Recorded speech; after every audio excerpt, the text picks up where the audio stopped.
अस्सलामु अलैकुम वरहमतुल्लाहि वबरकातुहू। उम्मीद है कि सारे दोस्त खैरियत से होंगे। अल्लाह आप सबको, देखने वालों को और सुनने वालों को खुश रखे।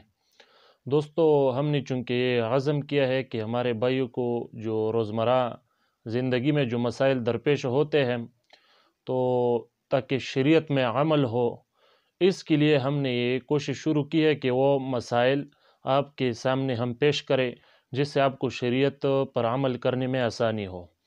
तो इंशाल्लाह हम बहुत से ऐसे मसाइल लेके आएंगे आपके सामने जो कि हमारे भाइयों को हर वक्त दरपेश रहते हैं। तो एक मसला है, और वो मसला ये है कि अगर एक आदमी ने भी पूछा था मुझसे कि अगर कोई आदमी वज़ू ना करे और गुस्ल करे तो क्या गुस्ल के बाद उसको फिर से वज़ू करने की ज़रूरत होगी या नहीं होगी। ये मसला किसी ने पूछा था।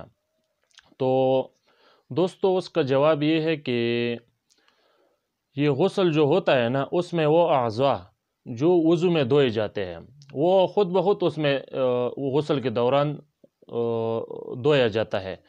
तो मसला ये है कि फिर से वज़ू करने की कोई ज़रूरत नहीं है, क्योंकि सारे के सारे अज़ा जिनका धोना वज़ू में होता है वो सब के सब तर हो जाते हैं गुस्ल के दौरान। तो फिर से किसी को वज़ू करने की कोई ज़रूरत नहीं है अगर किसी ने गुस्ल से पहले वज़ू ना किया हो। वस्सलाम।